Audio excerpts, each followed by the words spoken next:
అలాగా మన ఖమ్మం స్తంభాద్రి నగరం కదా, ఖమ్మంలో ఒక అడుగు వేశాడని, అదేవిధంగా ఇంకొక అడుగు ఈ ఆగిరిపల్లిలో వేశాడని అంటారు. అమ్మవారి మందిరం అనుకోవచ్చు ఇది, ఎందుకంటే ఇది తులసి కోటలాగా అనిపిస్తోంది నాకు. ఇప్పుడు నా వెనక్గా శోభనాచలీశ్వరుడు ఆ పైన ఉంటాడు, మరి కనిపిస్తుంది కదా మీకు, అక్కడ ఉంటారు. దాదాపు 1200-1300 మెట్లు ఉంటాయి.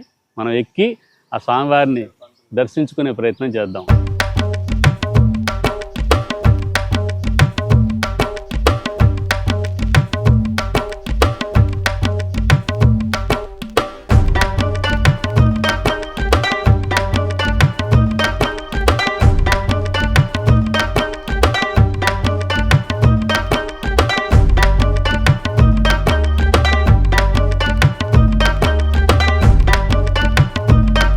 పైకి నడక ప్రారంభించాం, చూద్దాం ఎంతవరకు వెళ్ళగలము. ఎందుకంటే చీకటి పడితే అక్కడ లైటింగ్ ఉండదు, వీడియోలు సరిగా రావు బాబాయ్ అని మా అవినాష్ అన్నాడు. మరి నేనైతే లైట్ తీసుకురాలేదు, లైట్స్ అంటే యాదృచ్ఛికంగా ఈ వేరే పని మీద రావడం జరిగింది.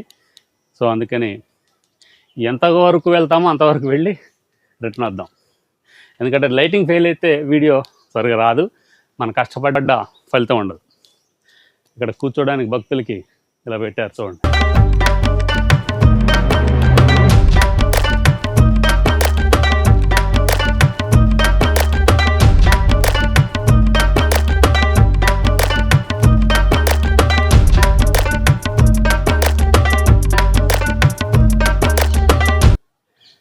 మనం ఆ కింద నుంచి రావడం జరిగింది. మెట్ల మార్గం మధ్యలో ఒక గుడి ఉంది.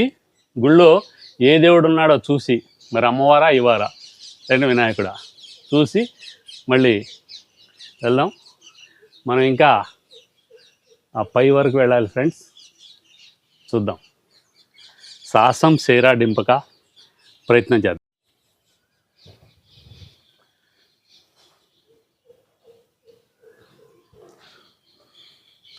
జై హనుమాన్, జై హనుమాన్, జై హనుమాన్.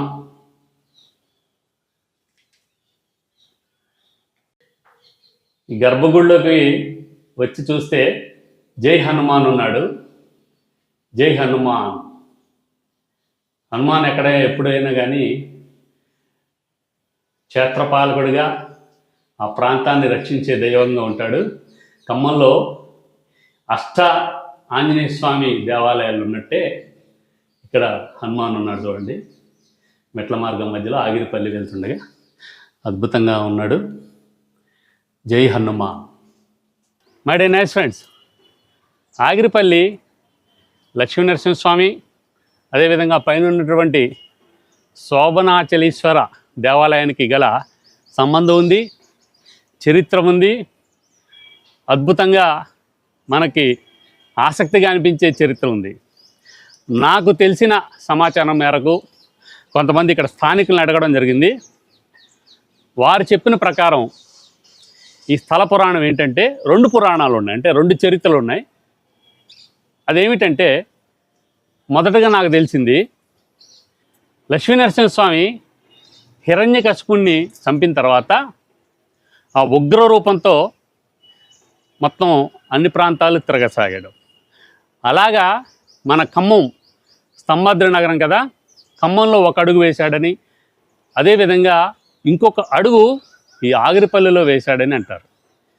ముందుగా ఇక్కడికి వచ్చిన తర్వాత దాహం వేసి తన దాహార్తిని తీర్చుకోవడం కోసం ఆయన ఏం చేశాడంటే తన చేతితో, అంటే పెద్ద పెద్ద గోళ్ళు ఉంటాయి కదా, తన చేతితోని భూమిని తవ్వితే అక్కడ కోనేరు ఏర్పడింది అనమాట.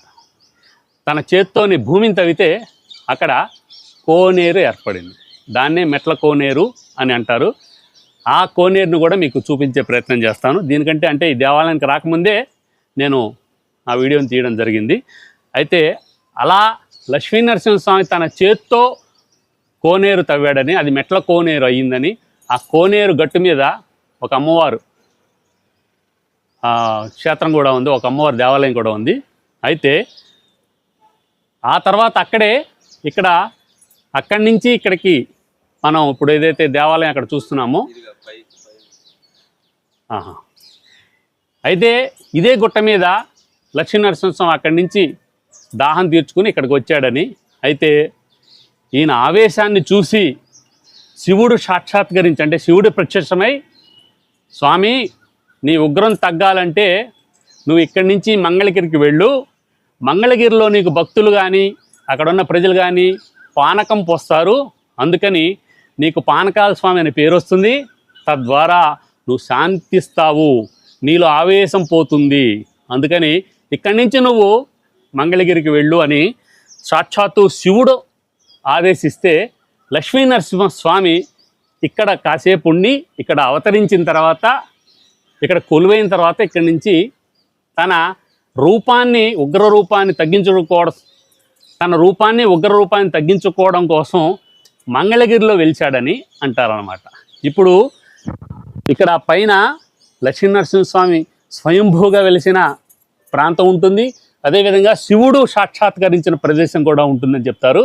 ముందుగా ఇక్కడ శోభనాచలేశ్వరుడు శివుడిని కొలుస్తారు, ఆ విధంగా లక్ష్మీనరసింహస్వామిగా కొలుస్తారు. ఇక్కడి నుంచి అయితే కింద ఉన్నటువంటి లక్ష్మీనరసింహస్వామి దేవాలయానికి కూడా ఇంకొక చరిత్ర ఉంది. అంటే కిందకి ఈ పైనున్న లక్ష్మీనరసింహస్వామి ఈ కింద వరకు వచ్చి మళ్ళీ వెలవడానికి, అక్కడ ఉండడానికి, కొలువై ఉండడానికి కూడా ఒక క్షేత్ర మహిమ చెప్తారు. ఇక్కడ కొన్నాళ్ళ క్రితం, అంటే దాదాపు 100-200 సంవత్సరాల క్రితం ఒక అయ్యగారు ఉండారు. అయ్యగారు ప్రతిరోజు కింద నుంచి శ్రద్ధాశక్తులతో, భక్తి ప్రపత్తులతో ఈ పైన కొండ మీదకి వెళ్ళి లక్ష్మీనరసింహస్వామికి ప్రసాదం, నైవేద్యం సమర్పించేవాట.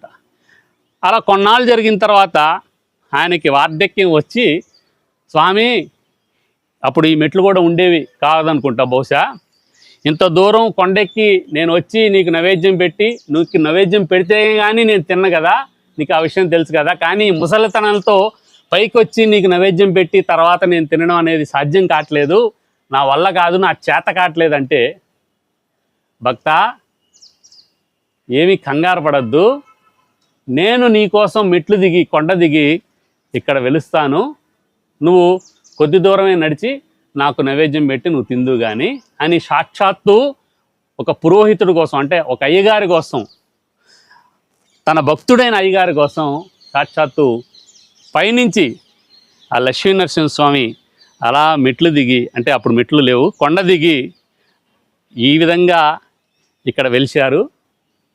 అందుకని అది లక్ష్మీనరసింహస్వామి దేవాలయంగా ప్రసిద్ధి పొందింది. పైన శోభనాచలేశ్వరుడు అక్కడే ఉండి భక్తుల్ని కొండమించి ఆశీర్వదిస్తున్నాడు. ఇప్పుడు మనం పైకి వెళ్ళి ఆ స్వయంభూ ప్రాంతాన్ని మనం స్వయంగా వీక్షిద్దాం, పదండి. మై డే నైస్ ఫ్రెండ్స్, ఇందాక మనకి మెట్ల మార్గంలో హనుమంతుడి దేవాలయం కనిపించింది కదా, ఇక్కడ కూడా ఒక మందిరం కనిపించింది.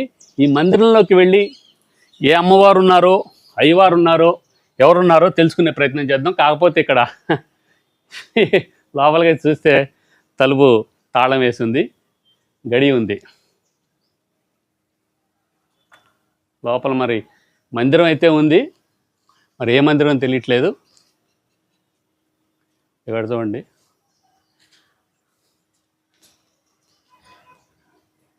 అమ్మవారి మందిరం అనుకోవచ్చు ఇది, ఎందుకంటే ఇది తులసి కోటలాగా అనిపిస్తోంది నాకు. లేకంటే ఇక్కడ శంకు చక్రాలు 3 నామాలు ఉన్నాయి కాబట్టి మరి వెంకన్న స్వామి ఉన్నాడో లేకంటే లక్ష్మీదేవి అమ్మవారు ఉన్నారో తెలియదు.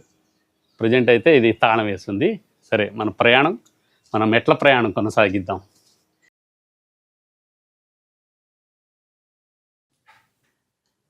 సైనింగ్ ఆఫ్ చేసే ముందు చిన్న రిక్వెస్ట్, మీకు కానీ మీ ఫ్యామిలీ మెంబర్స్కి కానీ బట్టలు లేదా ఇతర వస్తువులు ఏవైనా కొనాలనుకుంటే, అది కూడా ఆన్లైన్లో, అది కూడా డిస్కౌంట్ ప్రైస్ తోటి కొనాలనుకుంటే, క్వాలిటీ వస్తువులు, క్వాలిటీ కాస్ట్యూమ్స్, క్వాలిటీ బట్టలు ఏదైనా కానీ, ఏ వస్తువైనా ఏ దుస్తులైనా కొనాలనుకుంటే అది కూడా ఆన్లైన్లో అమెజాన్ వంటి క్వాలిటీ సోషల్ మీడియాస్తో కొనాలనుకుంటే మీరు ఖచ్చితంగా డిస్క్రిప్షన్ బాక్స్లో ఎఫిలియేటెడ్ లింక్స్ ఇచ్చాను, అవి నొక్కితే చాలు మీకు 85% నుంచి 35% వరకు ఆయా రేట్లను బట్టి, ఆయా వస్తువులను బట్టి, ఆయా కాస్ట్యూమ్స్ బట్టి, ఆయా శారీస్, మిగిలిన దుస్తులను బట్టి అవన్నీ కూడా మీకు డిస్కౌంట్ ప్రైస్లో దొరుకుతాయి అన్నమాట. మరి ఆలస్యం లేకుండా కింద డిస్క్రిప్షన్లో బాక్స్లో ఇచ్చినటువంటి అమెజాన్ ఎఫిలియేట్ లింక్స్ని మీరు క్లిక్ చేసి మీరు ఆన్లైన్ షాపింగ్ చేసుకోండి. అది కూడా ఎవరికి చెప్పకండి, డిస్కౌంట్ ప్రైస్తో.